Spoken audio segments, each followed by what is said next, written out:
ಹರೇ ಕೃಷ್ಣ. ನಿಮ್ಮ ವ್ಯಕ್ತಿಯ secret message ಏನಿದೆ ನೋಡೋಣ. You have to be patient. Okay, ತಾಳ್ಮೆಯಿಂದ ಇರು ಅಂತ ಹೇಳ್ತಾ ಇದ್ದಾರೆ ಈ ವ್ಯಕ್ತಿ. ಮೈಟ್ ಬಿ ಈ ವ್ಯಕ್ತಿಗೆ ನೀವು ಸೆಟಲ್ ಆಗು ಅಂತ ಪ್ರೆಷರ್ ಏನಾದರೂ ಹಾಕ್ತಾ ಇದ್ರೆ, ಅಥವಾ ಮ್ಯಾರೇಜ್ ಕಮಿಟ್ಮೆಂಟ್ ಕೊಡು ಅಂತ ಪ್ರೆಷರ್ ಹಾಕ್ತಾ ಇದ್ರೆ, ಅಥವಾ ಮೀಟ್ ಆಗೋಣ ಅಂತ ನೀವು ಪ್ರೆಷರ್ ಹಾಕ್ತಾ ಇದ್ರೆ, ವೇಟ್ ಮಾಡು, ಪೇಷನ್ಸ್ ಇಂದ ವೇಟ್ ಮಾಡು, ಎಲ್ಲವನ್ನೂ ಸರಿ ಮಾಡ್ತೀನಿ ಅಂತ ಈ ವ್ಯಕ್ತಿ ಹೇಳ್ತಾ ಇದ್ದಾರೆ.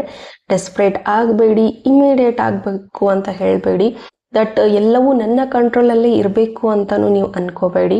Just be with the flow ಅಂತ ಇಲ್ಲಿ ಒಂದು ಸಜೆಷನ್ ಇದೆ. ಆ್ಯಂಡ್ ಈವನ್ ಈ ಪರ್ಸನ್ಗೂ ಸ್ವಲ್ಪ ಟೈಮ್ ಕೊಡಿ ಎಲ್ಲ ಸರಿ ಮಾಡೋದಕ್ಕೆ. ಏನೇ ಸಿಚುವೇಶನ್ ಇರಲಿ, ನಿಮ್ಮದು ನೋ ಕಾಂಟ್ಯಾಕ್ಟ್ ಇರಬಹುದು, ಅಥವಾ ಪೇರೆಂಟ್ಸ್ ಒಪ್ಪದೇ ಇರಬಹುದು, ಲವ್ ಕಮಿಟ್ಮೆಂಟ್ ಇರಬಹುದು, ಮ್ಯಾರೇಜ್ ಏನೇ ಇದ್ರೂ, ಏನೇ ಸಿಚುವೇಶನ್ ಇದ್ರೂ, have patience. God bless you.